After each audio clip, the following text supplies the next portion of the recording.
Зејтин од Србија во земјава нема ниту денеска, иако по последната одлука на српската влада се очекуваше во Македонија досега да стигне само рафинираното масло во пакување од 1 литар, кое доаѓа со нивни бренти, тоа го нема. Во дел од маркетите рафтовите и натаму се празни. Министерот за земјоделие уверува, првите количини зејтин се испорачени денеска, а од утре веќе треба да се најдат во маркетите.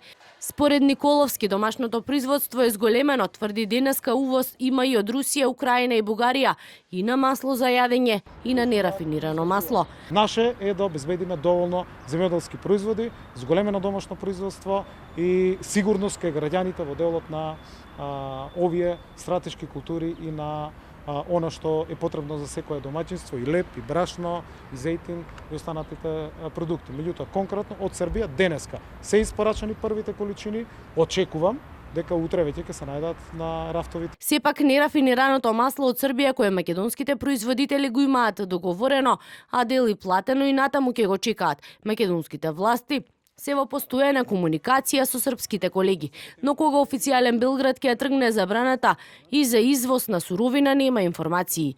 Дека нема увезено капка зејтин во земјава од северниот сосед, изминативе 10 дена заклучно со вчера, потврдија за ТВ24 и од Царина. Во последните 10 дена, заклучно со вчера, немало увоз на масло за јадење од Република Србија во нашата земја. Како и надлежните, така и македонските производители на зејтин. Велата нема простор за паника, залих има доволно, но крајната цена е друга.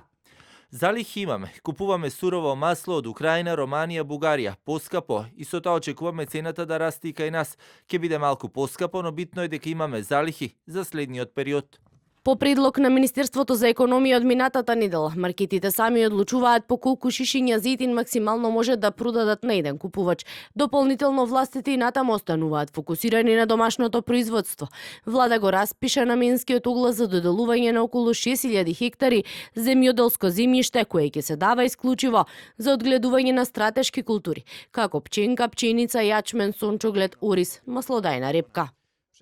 Влада Србија одлучила е да за потребе републичке